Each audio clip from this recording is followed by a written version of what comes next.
Hello, this is Mark Satterfield, and welcome to the Velvet Rope Playbook. Tonight's chapter, the subtle expectations wealthy clients have of women. Affluent clients, especially first-generation wealth, often crave discretion, polish, and someone who gets it without needing it spelled out. For women, that means you're expected to embody more than just technical competence. You're expected to signal emotional intelligence, aesthetic awareness, and relationship fluency. Take the example of Danielle McDougall. She's a financial advisor in Palm Beach. Her early presentations were textbook perfect, data-driven, thorough, airtight, and her male colleagues got pat on the back for the similar work. But her high net worth clients were underwhelmed. Why? Because they were looking for someone who could make them feel safe, not overwhelmed. When she softened her tone, focused more on narrative, and let her natural warmth show through, her closing rate skyrocketed. The reality, wealthy clients don't want just facts. They want feelings, finesse, and trust. And for women, that's often a higher expectation to deliver all three at the same time.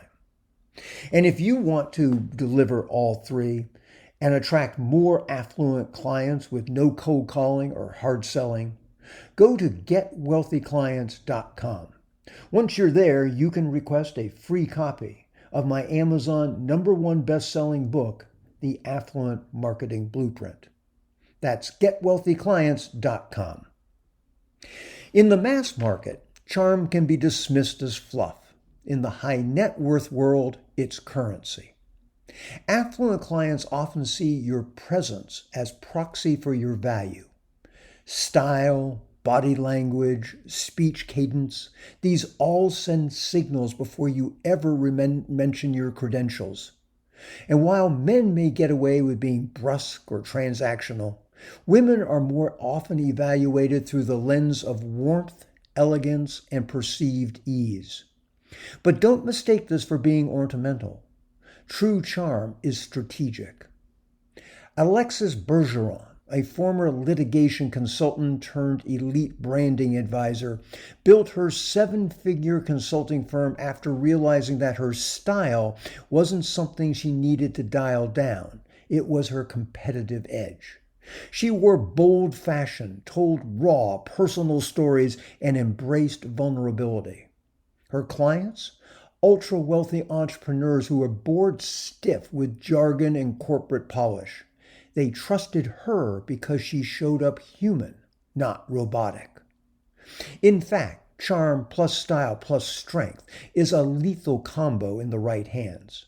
When you mix emotional grace with high-level insight, you become someone who's not just respected, but remembered. But here's the catch. Affluent clients often judge women by a double standard. If you're too warm, you risk being seen as soft. Too competent, and you are intimidating.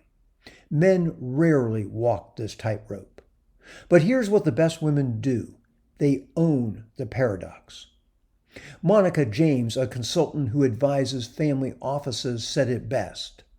I figured out that I needed to stop downplaying my empathy or my expertise.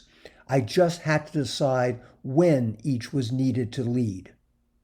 She leads meetings with poise and rigor, but she knows when to switch gears. If a client's family dynamic is tense, she uses her emotional acuity to de-escalate. If there's a $50 million investment decision on the table, she steps into command mode. She's both the calm in the storm and the sharpest person in the room. That's what high net worth clients really want. Someone who can meet them where they are without ever giving up authority.